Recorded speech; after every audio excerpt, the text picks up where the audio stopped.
I'm here today to tell about my experience at the hospital.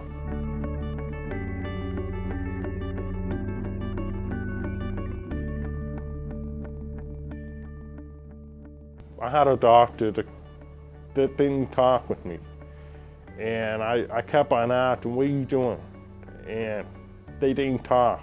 The next thing, two guys held me down and they gave me a shot. I was on my stomach and I felt a knee pushing in, holding me down. I was asking them, what are you doing? What are you doing? But they didn't say one word to me. I was sleeping and I noticed that my door was opening several times. And I just kept waking up because I didn't understand what the process was. I just kept asking myself, why are they checking me all the time? When I was sleeping during that time, I just kept thinking to myself, they're there waiting for me to fall asleep because I thought they were gonna take me to another room. So I had to try to stay awake, myself in fear, thinking that they were gonna take me to another room. So I didn't really understand why. And every time they came into the room, they gave me medicine to calm me down. And they were trying to get me to relax, but my pulse rate was going up because I was in fear the whole time. And I had a lot of anxiety.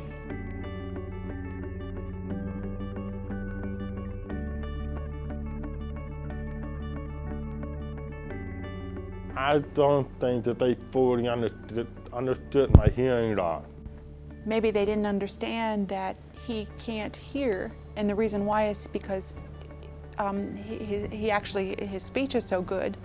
It's wonderful, you know, he grew up and he lip reads and he talks so well, and so staff don't understand. And if he doesn't have his hearing aids, or if staff forget to ask him if he's stressed a lot, you know, maybe he needs even more assistive devices, and sign language is actually more important if he's stressed a lot.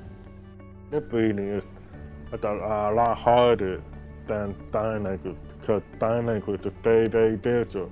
And you can pick it up faster than lip reading because the language gestures is so big with sign language. But the lips are so small, you can't, when a person moves around too much, you can't really catch everything a person's saying with lip reading alone.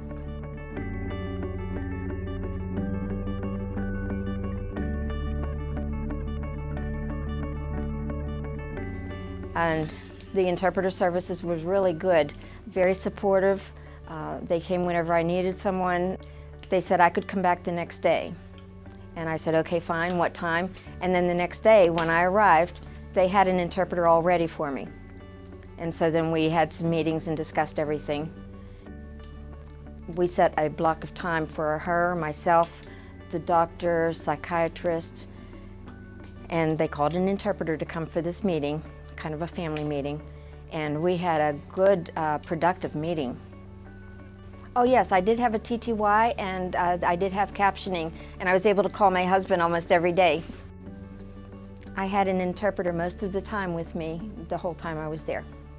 And that made me feel good to know that they were really taking care of her. I felt that I improved quickly because I was able to see different viewpoints of the patients and had an interpreter and the doctors and the nurses. With communication, it worked really well, and I felt that I got well faster.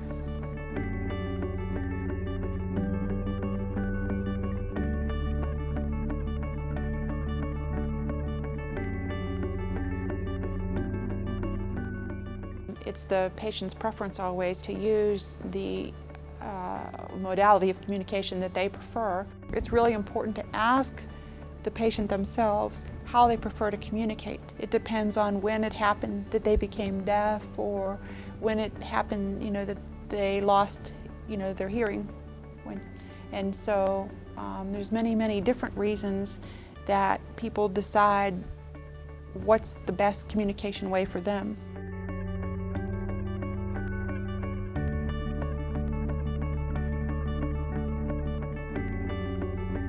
Your decision, would you prefer that we use an interpreter? Do you prefer to talk, just communicate without interpreter? Do you prefer to write back and forth?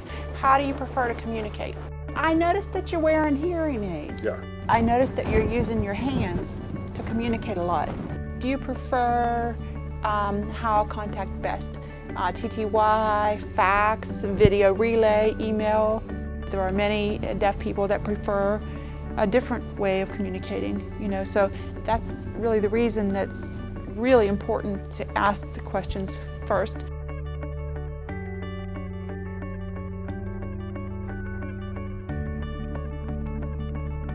And most hospitals don't know, actually within their own hospital, where they can acquire TTY, what floor they might be kept on, who the social worker is who's supposed to hire the interpreter.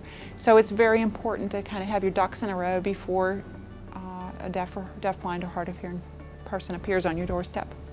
I would imagine that it would be good for all healthcare facilities to sort of have a list of places where they can turn should a deaf person or a hard of hearing person or a deaf-blind person appear, to know where interpreters are available, to know where assistive devices are available.